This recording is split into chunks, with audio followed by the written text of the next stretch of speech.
दोस्तों, आज आपको बताते हैं वेदों के अनुसार समय की गणना किस प्रकार की जाती थी। हमारे वेद दुनिया में सबसे प्राचीन ग्रंथ हैं जिनमें सभी चीज़ों के बारे में वर्णन से बताया गया है कि किस प्रकार एक इंसान अच्छे से अपने जीवन को व्यतीत कर सकता है और कैसे भगवान को प्राप्त कर सकता है। और हमारे वेदों में जो भी ज्ञान मिलता है वो आज तक पूरी दुनिया में कहीं किसी के पास नहीं है। तो आज का विषय है कि वेदों में समय की गणना को किस प्रकार बताया गया है। तो नमस्कार दोस्तों, मन का दीप मनदीप चैनल में आपका हार्दिक स्वागत है। मैं मनदीप गंगोत्री से आपका स्वागत करता हूं। चलिए वीडियो की शुरुआत करते हैं, आपसे कुछ ज्ञान की बात करते हैं। दोस्तों, जितने समय में पलक झपकता है उतने समय को निमेष कहते हैं। 15 निमेष की एक काष्ठा होती है, 30 काष्ठा की एक कला होती है, 30 कला का एक मुहूर्त होता है, 30 मुहूर्त का एक दिन रात होता है, 15 दिन रात का एक पक्ष होता है, 2 पक्ष का एक मास होता है, 1 मास का पितरों का दिन रात होता है, शुक्ल पक्ष पितरों का दिन और कृष्ण पक्ष पितरों की रात्रि होती है। 6 महीने का एक अयन होता है और 2 अयन का एक वर्ष होता है। मनुष्यों का एक वर्ष देवताओं का एक दिन रात होता है। उसमें उत्तरायण देवताओं का दिन होता है और दक्षिणायन देवताओं की रात्रि होती है। इसलिए आपने सुना भी होगा कि अब सूर्य दक्षिणायन हो गया है, इसलिए अब कोई भी शुभ कार्य शादी वगैरह नहीं होंगे। यह दोस्तों आपने सुना होगा। तो आगे शुरू करते हैं। मनुष्यों के 30 वर्ष में देवताओं का एक मास होता है और मनुष्यों के 360 वर्ष में देवताओं के 12 मास का एक दिव्य वर्ष होता है। उस दिव्य वर्ष के प्रमाण से शास्त्रों में युग संख्या कही गई है। शास्त्राकार विद्वानों ने सतयुग, त्रेता युग, द्वापर युग और कलयुग नाम के 4 युग माने हैं। इसमें 4000 दिव्य वर्षों का सतयुग होता है, 400 दिव्य वर्षों की उसकी संध्या और 400 दिव्य वर्षों का संध्यांश होता है।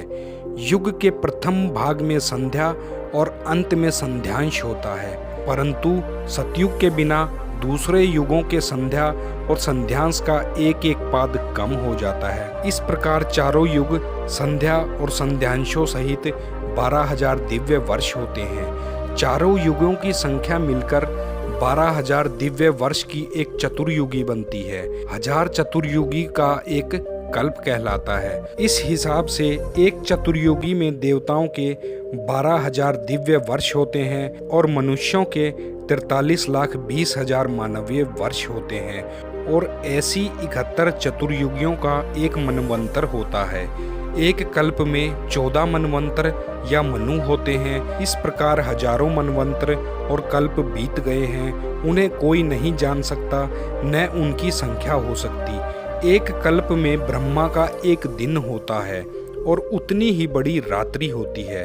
इस प्रमाण से 100 वर्ष की ब्रह्मा की आयु मानी जाती है। उसमें ब्रह्मा जी के 50 वर्ष बीत चुके हैं। 51वें का आरंभ हो रहा है। इस कल्प में जब सृष्टि आरंभ हुई है, यह 28वां कलयुग चल रहा है। 17,25,000 वर्षों का सतयुग, 12,63,000 वर्षों का त्रेता युग, 5,64,000 वर्षों का द्वापर युग और 4,62,000 वर्षों का कलयुग होता है। उसमें भी इस कलयुग के 5055 वर्ष व्यतीत हुए हैं। इस संख्या को मिलाकर देखोगे तो पता चलेगा कि तुम्हें जन्म लेते और मरते कितने लक्ष वर्ष बीत चुके हैं, तथापि तुम्हें अभी तक विश्राम नहीं मिला है। यदि इस मनुष्य जन्म में भी तुमने अपने कल्याण का कोई उपाय न किया तो न तुम्हारा कोई ठौर है, ना ही कोई तुम्हारा ठिकाना है। तो दोस्तों, चलिए अब जानते हैं ब्रह्मा, विष्णु, महेश्वर के समय की संज्ञा। तो अभी आपने जाना कि सत्य, त्रेता, द्वापर और कलयुग नाम के 4 युगों की एक चतुर्युगी होती है। ऐसी 1000 चतुर्युगी का ब्रह्मा का एक दिन होता है। ब्रह्मा के दिन में सृष्टि उत्पन्न होकर रहती है और उसी हिसाब से ब्रह्मा की रात्रि में यह सृष्टि पुनः लय हो जाती है। इतने बड़े ब्रह्मा के एक दिन के हिसाब से पक्ष, मास, संवत्सर का हिसाब लगाया जाए तो अंक भी हार जाते हैं। ऐसे 100 वर्षों की ब्रह्मा की आयु है। ब्रह्मा की समाप्ति के साथ यह दृश्य अदृश्य सारा ब्रह्मांड नष्ट हो जाता है। ऐसे 1000 ब्रह्मा हो जाते हैं तब विष्णु की एक घड़ी होती है। ऐसे 1000 विष्णु हो जाते हैं तब महेश्वर का एक पल होता है। और जब 1000 महेश्वर हो जाते हैं तब कहीं मेरी शक्ति का आधा पल होता है।